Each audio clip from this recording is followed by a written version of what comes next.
Well, hello, and welcome to a daily dose with Lady Fonda.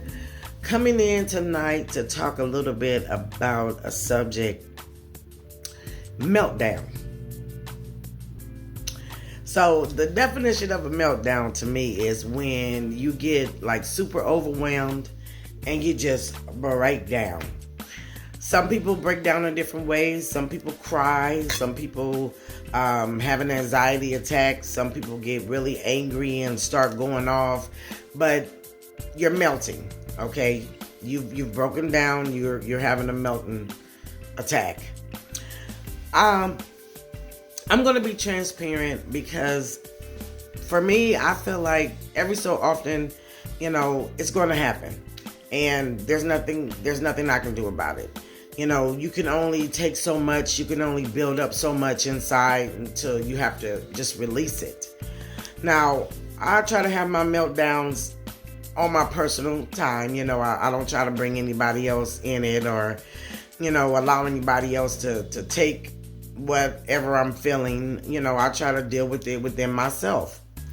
And it's very seldom that I let anyone see me have an actual meltdown or breakdown.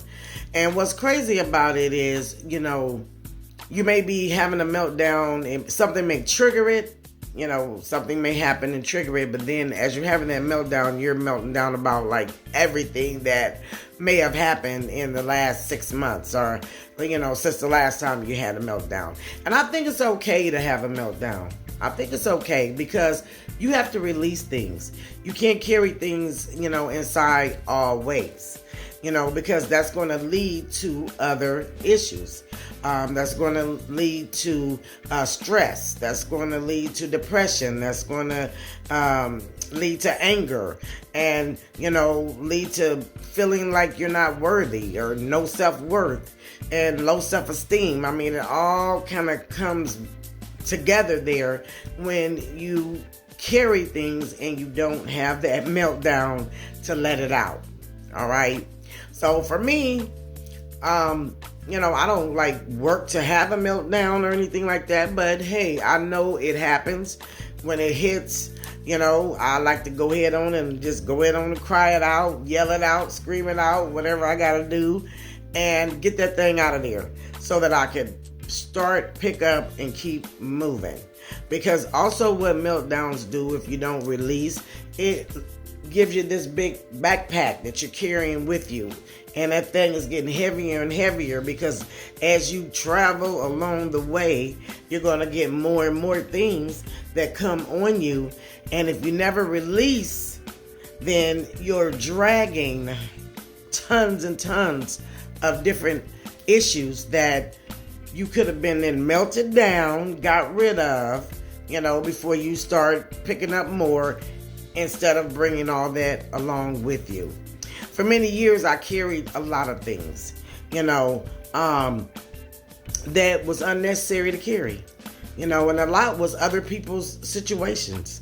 It really wasn't even a lot of them my own situations. I was trying to help other people, trying to be there for them, trying to lift them. And here I am, along the way, like, man, why do I feel like I got so much baggage? Why do I feel like I'm carrying everything? And one day I just had to sit down and reevaluate my life and say, heck, I'm not doing too bad. Why do I feel so bad? Well, when you're walking and carrying along the way and you start picking up all this load, whether it's yours or someone else's or what have you, and whether those that have children, you pick up your children's load because you want them to do their best. And, we carry a lot. We carry a lot. So it's okay to have a meltdown, y'all. Have it, let it out so that you can refuel, put some more gas in you and keep it moving. Okay. So that's my daily talk today. What y'all think about it?